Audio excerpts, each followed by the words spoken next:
Hey guys, welcome back to the channel. Today we're back on the SS. As you saw in my previous video, I had just finished painting the radiator cover, and honestly, looking at the motor, that chrome intake, that polished intake is standing out like no one's business. So for the tubes for the intake, I'm gonna use the same paint technique, some primer, some SEM trim black, and that's gonna be about it. I am gonna wet sand these down with probably like 400 grit, just so that the primer has something to bite into, because I don't think the polished pipe, I don't think the primer will stick. So let's get started on tearing this thing apart and sand it and paint it.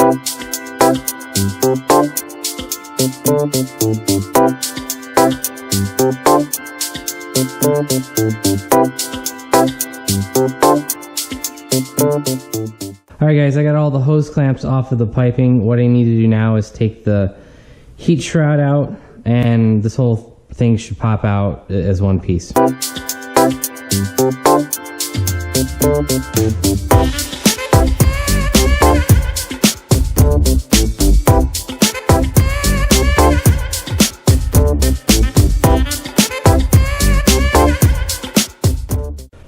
Okay guys, I actually skipped ahead a couple steps. What you guys are seeing is my little paint booth setup. Basically what I did was I sanded down each polished piece with 320 grit sandpaper.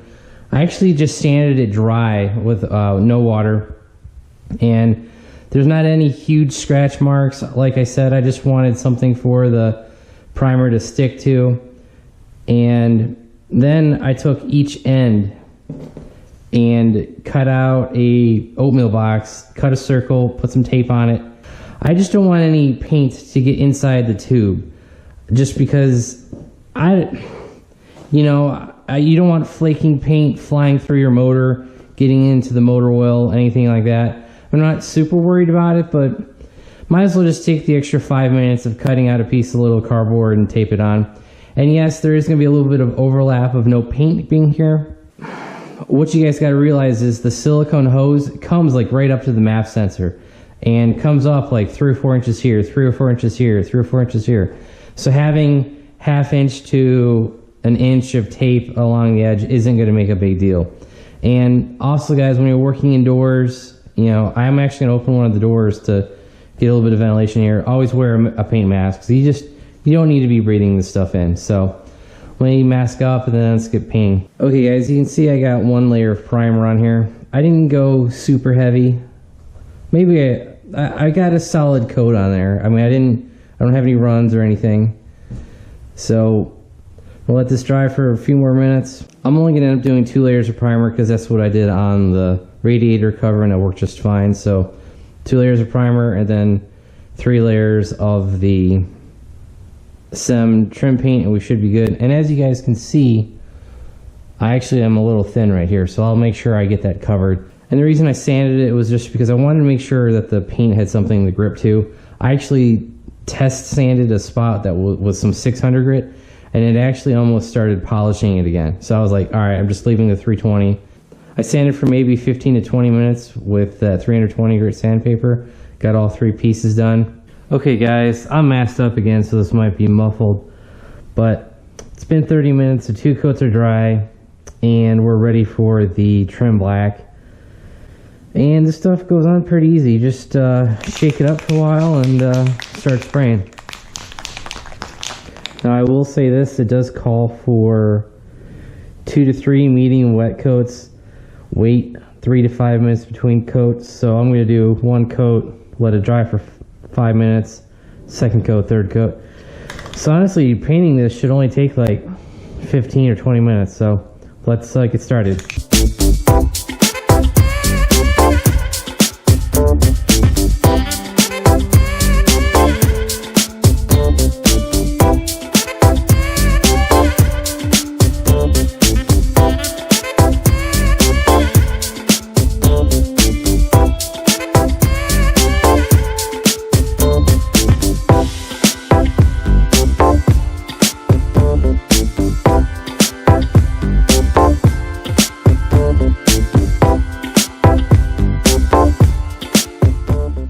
Okay guys, I think that's one good wet coat. That paint takes a lot. Like, that trigger takes a lot to press. So let's let this dry for 5 minutes. Then we'll get started on the second and third coats. Alright guys, as you can see, I have the intake really taped up really well. I actually had to repaint this pipe and this pipe because I had hit it with the wrench. This plastic piece had really torn up the paint all around here, and so what I ended up doing was sanding the pipes back down with 320 grit just to knock down the spots that had gone through to the pipe. And I then primered it, I reprimered it, resanded it, and then I did 3 layers of the SEM trim paint again. And this time, just to protect everything, I put tape on both the plastic piece here as well as I taped up the entire tube. So I may have gone overkill on this, but I really just don't want to end up having to repaint this thing. So what we're going to do is slide this into the car first, and also I put some tape around this 90 degree coming out of the throttle body as well, because this will be hitting the MAP sensor, and I just don't want it to get damaged. So let's go ahead and get this back in the car and we can go from there. Obviously I'm going to have to take the tape back off, but I'm going to do that when I'm done. And if I have to, I will take the wheel and the liner out. It's not that much work. There's 3 pins holding the liner, and I can just grab the painter's tape from the bottom and get it taken back off. Let's move this ground. Alright, so we're going to be something kind of like this. I'm glad I put the tape on here because that really is going to protect it. So let's grab the other pieces and get this fully assembled. Okay guys, I actually skipped ahead a little bit. Last time we were painting the piping and all that. Well, what I did was I wrapped all of the piping in protective painter's tape, and I did that just so that I could get the pipe into the car without scratching anything. And also another thing I would recommend doing is actually removing the radiator cover, because that was awfully close to this 90 degree pipe right here. So here's the overall shot. As you guys can see, the entire piping is all blacked out now, and I managed to get everything in here without tearing it up too much. Got a few scratches, but I touched them up already. And also one thing that I did was on the VCM shield intake, I ended up taking 1/8 of an inch off the top and the bottom, because the previous way I had installed this, it actually took this plastic trim. It actually made enough contact where that peeled off. So I replaced the trim, I enlarged the hole a little bit, and for that all I did was use a Dremel with a cutting disc. I cut out it like that much. It wasn't much clearance that I took out, but did like a rounded cut. Then I put a round sanding drum on the end of the Dremel, and I used that to kind of smooth out all the edges.